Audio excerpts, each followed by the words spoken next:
Howdy, boys and girls. Welcome to another edition of Storytime with Iron Wings. Today we will be discussing another knife that I'll never be getting rid of, and it is the Condor knife Otzi Dagger. So, you might want to get a look at the sheath for it, but I'll get that out of the way since it's not super important. So, let's talk about the actual knife here. This is the Condor Otzi knife. It has some issues with the balance on this cardboard I'm using. So, as I've said before, this series is not so much a factual-based review. This is more of a personal, anecdotal discussion about this knife and why I'll never sell it. It's part of my Untouchables collection, which is the 10 or so knives I'll never get rid of in my lifetime. And there's 15 or so actually, but given that 5 or 6 of those are all case pocket knives just of varying designs, I think that might get a bit boring since they're all the same blade material, usually about the same size, most of them slip joint, so it's just, I only do the ones that are varied a bit in my collection that I'll never get rid of. So there's a reason why I say I'll never get rid of these again, because most of these in my Untouchables I've already sold or traded off at one point or another back when I was broke, either when I got out of the Army or when I got out of college. So this one is kind of a unique story. I never liked Condor's knives. I always thought they were kind of gimmicky or they didn't look very good. And I still kind of think that for bulk of their product. So, what's different with this knife? Well, I first heard about it when I was up in college. I was taking an anthropology course as well as a physical anthropology course, practical, which is they taught you about prehistoric cooking, farming methods. They even taught you how to flint knap, and I still know how to do that. I've been flint knapping since I was, I want to say 6 or 8 years old, when I used to make arrowheads out of obsidian that I found in our area because it's a high volcanic activity area. So I grew up loving bows, loving arrows. I made my own, and when I was about 8 years old, I heard about a ice mummy in the Italian Alps named Otzi. And he was discovered a few years before or after I was born, I can't remember.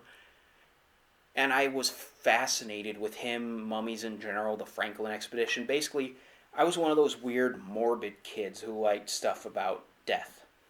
And I know that sounds kind of creepy or weird now, but looking back, I think I was really inspired by the Indiana Jones films I grew up watching with my dad. So I learned and read as much as I could about Otzi in the pre-internet era, and he's still one of my favorite topics to read about. Every time there's a new development with his case, I usually check it out or I read about it at least a little. And when I heard that Condor had made a knife based off of Otzi's belt knife, what we think was actually his knife, it's kind of one of those more complicated situations where we don't know if it originally started out as a arrowhead that he set into a shaft, or we don't really know a whole lot about it. Basically, the original knife is just a small blade, maybe about the same size as this one, with a tip that's broken off, and it shows that it was napped and chipped away from a much larger core stone, a starting blade.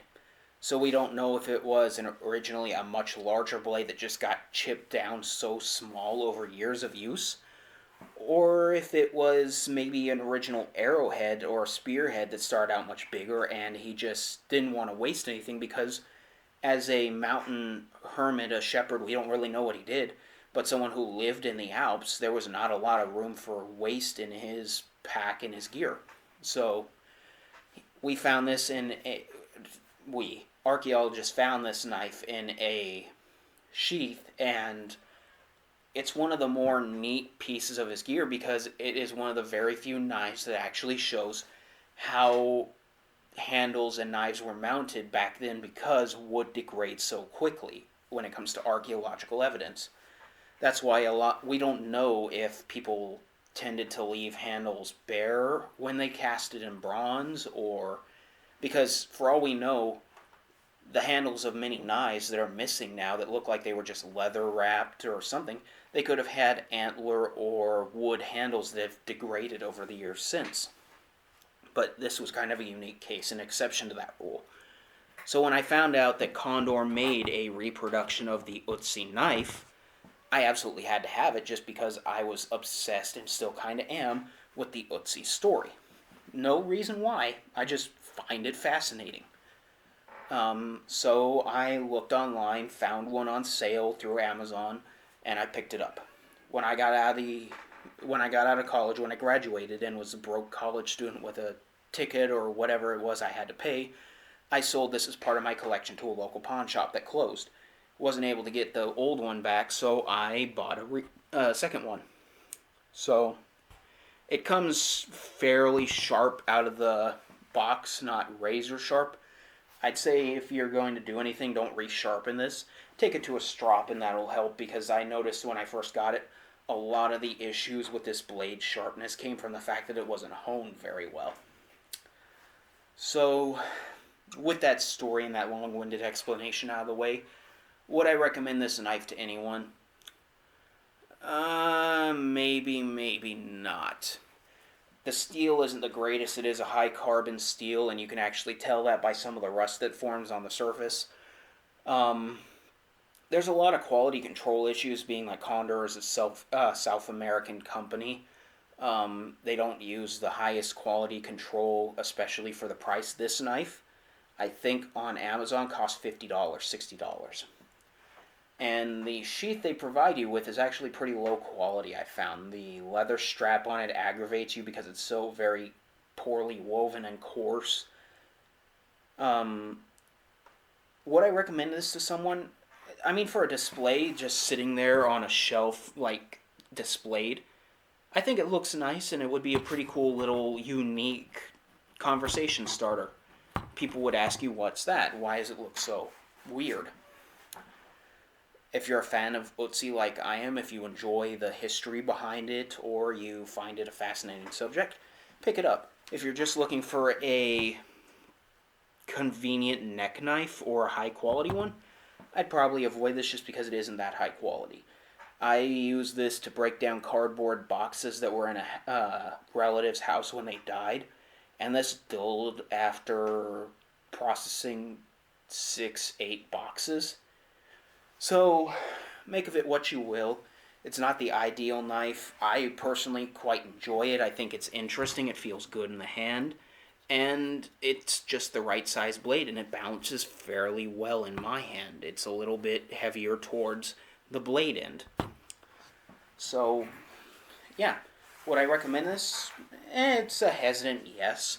Just because there's a few criteria you'd probably have to meet for you to be the type of person to buy this. Other than that, again, there's not a whole lot to say here because this is more about story than actually reviewing the knife. And I just enjoy this knife quite a bit despite its many flaws that I've found. So, with that, seeing as my discussion, my story of this lasted a bit longer than I intended, I'm just going to go ahead and let you go. I appreciate you checking out this video. If you enjoyed it, go ahead and hit the like and subscribe buttons, and hopefully I'll see you at our next video. Go ahead and comment down below. Do you think this is an interesting concept knife? Do you think you'd buy this? And with that, I'll go ahead and let you go. Thank you for watching. Have an excellent day. This is Iron Wings 3187 signing off.